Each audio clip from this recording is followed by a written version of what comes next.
మాజీ మంత్రి వైసీపీ నేత బాలినేని శ్రీనివాసులు రెడ్డి అవినీతి వ్యవహారాలపై విచారణ జరిపిస్తామని ఒంగోలు ఎమ్మెల్యే దామచర్ల జనార్దన్ ప్రకటించారు. తనపై అవాకులు చవాకులు పేలితే ఊరుకునేది లేదని హెచ్చరించారు.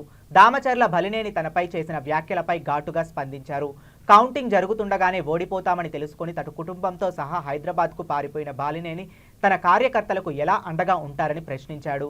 వాడు వీడు అంటూ సంబోధిస్తే మాట్లాడితే చూస్తూ ఊరుకునేది లేదని ఆగ్రహం వ్యక్తం చేశారు. బాలినేని వియ్యంకుడు కడుతున్న విల్లాస్లో పక్కా అవినీతి జరిగిందని ఆరోపించారు. ఈ విల్లాస్ కోసం ఐరన్ ఓర్ ఉన్న కొండల్ని తొలచి మట్టిని తరలించుకుపోయారన్నారు. విల్లాస్ దగ్గరకు ఎవరైనా వస్తే వాళ్ళ సంగతి తేలుస్తామని బూతులు మాట్లాడారని, తప్పకుండా విల్లాస్లో జరిగిన అక్రమాలపై అధికారులతో విచారణ చేయిస్తామని తేల్చి చెప్పారు.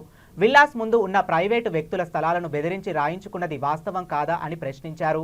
చిల్లర పనులన్నీ మీరు చేసి మాపై అభాండాలు వేస్తున్నారని ఎమ్మెల్యే బాలినేనిపై ఓ రేంజ్లో ఫైర్ అయ్యారు దామచర్ల జనార్దన్. అందరూ కూడా ఎక్కువ మంది తెలుగుదేశం పార్టీ వైపు రావాలని, ఆ తర్వాత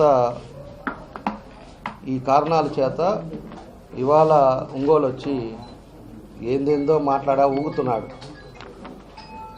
నేను ఒకటే తెలియజేస్తున్నా, మేము వచ్చి నేను ప్రమాణ స్వీకారం అయిపోయి నెల రోజులు కాల. ఆయన మాట్లాడే భాష ఏంటో, అతనికి ఎందుకు ఇట్లాగా ఏదంటే ఏదో పాత్ర ఇవన్నీ కూడా ఆయన ఇష్టారాజ్యంగా మాట్లాడతా ఏందో ఊగిపోయి ఏందేందో మాట్లాడాడు. నేను ఒకటే అడుగుతున్నా, మేమైతే పారిపోయామని నేను అనలా. మాకు నెల రోజుల్లో అయిపోయింది, కౌంటింగ్ అయిపోయి నెల రోజుల్లో మా ప్రభుత్వం వచ్చింది. మేమైతే పారిపోయావా, ఏడున్నావా, ఆయన ఏం చేసుకుంటాడా, ఎట్లా చేస్తాడా అనేది మనకు అందరికీ తెలిసిన విషయం. మేము అసలు పట్టించుకోవాలా. క్వశ్చను ఆయనే, ఆన్సరు ఆయనే. నన్ను పారిపోయారంటారు, లేకపోతే వదిలిపెట్టి వెళ్ళిపోయారంటారు, లేకపోతే నేను పోటీ చేయలేను, ఈసారి మళ్ళా పోటీ చేస్తాను అంటాడు. అంటే మానసికంగా బ్యాలెన్స్ తప్పిపోయి ఇష్టారాజ్యంగా మాట్లాడటం మనం చూసాం.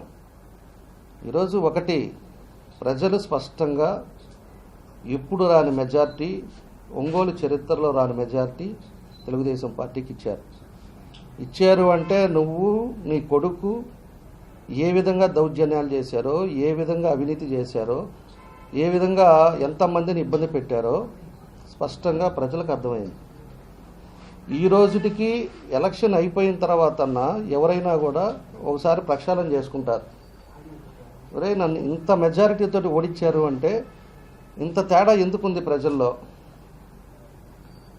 జిల్లాలోనే హయ్యెస్ట్ మెజారిటీ వచ్చింది అంటే మనం ఏం పాపం చేశాము, ప్రజల్ని ఎందుకు ఇబ్బంది పెట్టాము, లేకపోతే ఎందుకు నాకు ఇంత వ్యతిరేకత ఉందా అని చెప్పేసి ఎవరైనా దాన్ని అవగాహన చేసుకొని దాన్ని ఏదో విధంగా దాన్ని ఎక్కడ పొరపాట్లు జరిగినాయో దాన్ని రెక్టిఫై అవుతారు. ఈ మనిషి ఇంకా నిజాయితీ పరుణ్ణి, మా కొడుకు బంగారం, మా కొడుకు అసలు ఏమీ తెలియదు, మా కొడుకు కావాలని చెప్పేసి ఆయన మీద వేస్తున్నారు, ఇవన్నీ మళ్ళా కూడా ఇంకా మాట్లాడుతున్నాడు. ఇంకా ప్రజల్ని ఇంకా మాయ చేసి ఆ నాయకుల్ని, ఆ పార్టీ వాళ్ళని కూడా ఇంకా మోసం చేసే పరిస్థితిలో మాట్లాడుతూ ఉన్నాడు. మేము ఆ రోజు మళ్ళీ ఇంకోటి కూడా మాట్లాడాడు. ఈ నెల రోజుల్లోనంట 150 అపార్ట్మెంట్లకి మేము నోటీసులు పంపించామంట.